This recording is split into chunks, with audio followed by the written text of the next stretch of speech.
आप सभी को जय मसीह की। आज का पवित्र वचन है लूका 5:17 में लकवा के रोगी को चंगा करना।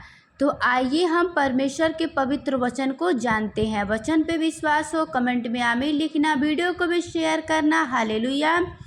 तो वचन पे विश्वास करना। आइए हमारे साथ परमेश्वर के पवित्र वचन को पढ़िए और विश्वास करिए। प्रभु आप सभी को आशीष दे।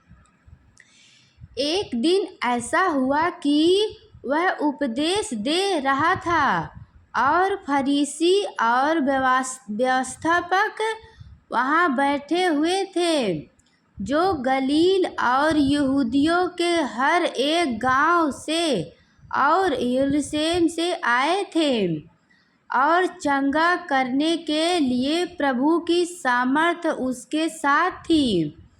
उस समय कई लोग एक मनुष्य को, जो लकवे का रोगी था, खड़ा खाट पर लाए और वे उसे भीतर ले जाने और यीशु के सामने रखने का उपाय ढूंढ रहे थे। पर जब भीड़ के कारण उसे भीतर ना ले जा सके तो उन्होंने छत पर चढ़कर और खपड़ेले हटाकर उसे खड़ा खाट समेत बीच में यीशु के सामने उतार दिया। हालेलुया। देखिए यहाँ परमेश्वर का पवित्र वचन कह रहा है कि एक लकवे के रोगी को वहाँ सब लोग यीशु के पास लाना चाहते थे, परंतु भीड़ के कारण यीशु के पास उस रोगी को नहीं ले जा पा रहे थे। तो जैसे एक खपड़ेले का घर होता है वहाँ था, तो उन्होंने उस पे चढ़कर वहाँ से खपड़ेलों को हटाकर उसी रोगी को उसी खाट के साथ यीशु के पास उतार दिया।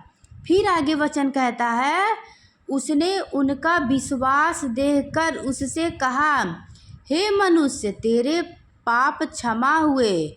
तब शास्त्री और फरीसी विवाद करने लगे, यह कौन है जो परमेश्वर की निंदा करता है? परमेश्वर को छोड़ और कौन पापों को क्षमा कर सकता है? हालेलुया। प्रभु आप सभी को आशीष दे। तुम अपने मनों में एक विवाद कर रहे हो। सहज क्या है? क्या यह कहना कि तेरे पाप क्षमा हुए, या यह कहना कि उठ और चल फिर? परंतु इसीलिए कि तुम जानो कि मनुष्य के पुत्र को पृथ्वी पर पाप क्षमा करने का भी अधिकार है। उसने उस लकवे के रोगी से कहा, मैं तुझसे कहता हूँ, उठ और अपनी खाट उठाकर अपने घर चला जा।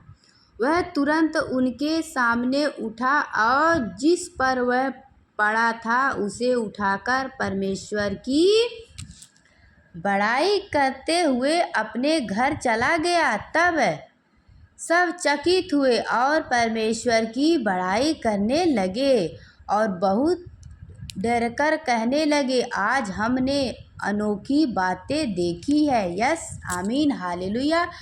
प्रभु आप सभी को आशीष दे। तो जितने भाई बहन ने वचन को सुना है, प्रभु उन भाई बहनों को आशीष दे और बहुतायत से आशीष दे।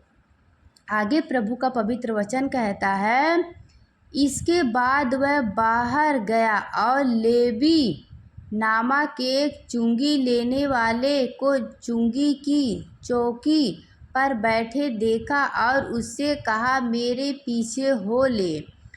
तब वह सब कुछ छोड़कर उठा और उसके पीछे हो लिया। तब लेवी ने अपने घर में उसके लिए एक बड़ा भोज दिया और चुंगी लेने वाले की और अन्य लोगों की, जो उसके साथ भोजन करने बैठे थे, एक बड़ी भीड़ थी। इस पर फरीसी और उसके शास्त्री उसके चेलों से यह कहकर कुड़कुड़ाने लगे, तुम चुंगी लेने वाले और पापियों के साथ क्यों खाते पीते हो?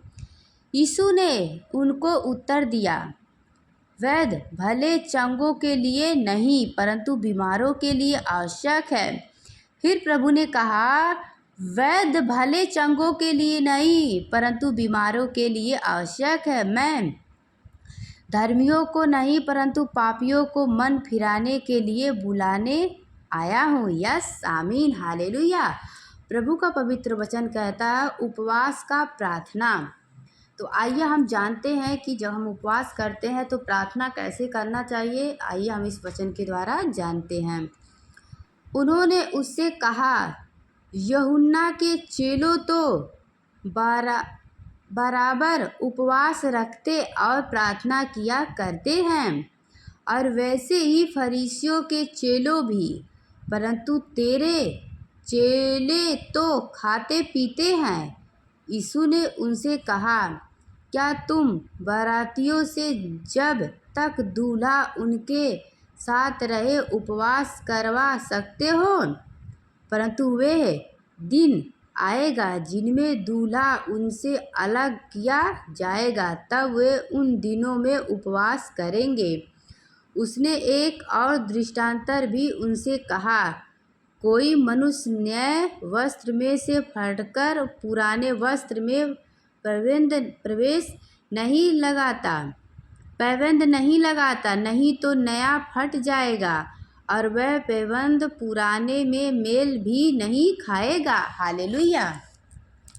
और कोई नया दाखरस पुरानी मसालों में भरता नहीं, तो नया दाखरस मशकों को फाड़कर बह जाएगा और मशकें भी नष्ट हो जाएंगे। परंतु नया दाखरस नई मशकों में भरना चाहिए। कोई मनुष्य पुराना दाखरस पीकर नया नहीं चाहता, क्योंकि वह कहता है कि पुराना ही अच्छा है। हालेलुया। तो प्रभु आप सभी को आशीष दे और बहुतायत से आशीष दे। तो देखिए परमेश्वर के पवित्र वचन को जो मैं अभी बताया हूँ, जो कि बहुत इम्पोर्टेंट वचन था, आप लोग को मैं उम्मीद करती हूँ आप लोग को समझ आया होगा। तो आप लोग भी ये वचन को ध्यान से पढ़ना और ध्यान से सुनना, विश्वास करना। प्रभु आप सभी को आशीष देंगे और बहुतायत से आशीष देंगे। आइए एक और हम वचन समझते हैं। शब्द लूका का 6 में वचन लिखा, शपथ का प्रभु। फिर सप्त के दिन वह खेतों में से होकर जा रहा था और उसके चेलों बाले तोड़कर और हाथों से मल कर खाते जा रहे थे। तब फरीसियों में से कुछ कहने लगे, तुम वह काम क्यों करते हो जो शब्द के दिन करना उचित नहीं? यीशु ने उनको उत्तर दिया, क्या तुमने यह नहीं पढ़ा कि दाऊद के जब वह और उसके साथी भूखे थे तो क्या किया? वह वैसे परमेश्वर के घर में गए और भेड़ की रोटियां लेकर खाई, जिन्होंने खाना याजकों को छोड़ा और किसी को उचित नहीं, और अपने साथियों को भी दी। और उसने उनसे कहा, मनुष्य का पुत्र शब्द के दिन का भी प्रभु है। यस आमीन हालेलुया। तो जितने भाई बहन ने वचन को सुना है, पिता परमेश्वर उन्हें आशीष दे और बहुतायत से आशीष दे। तो प्रभु आप सभी को आशीष देंगे। ऐसे ही वचन को डेली सुनना है तो चैनल को सब्सक्राइब कर लीजिए।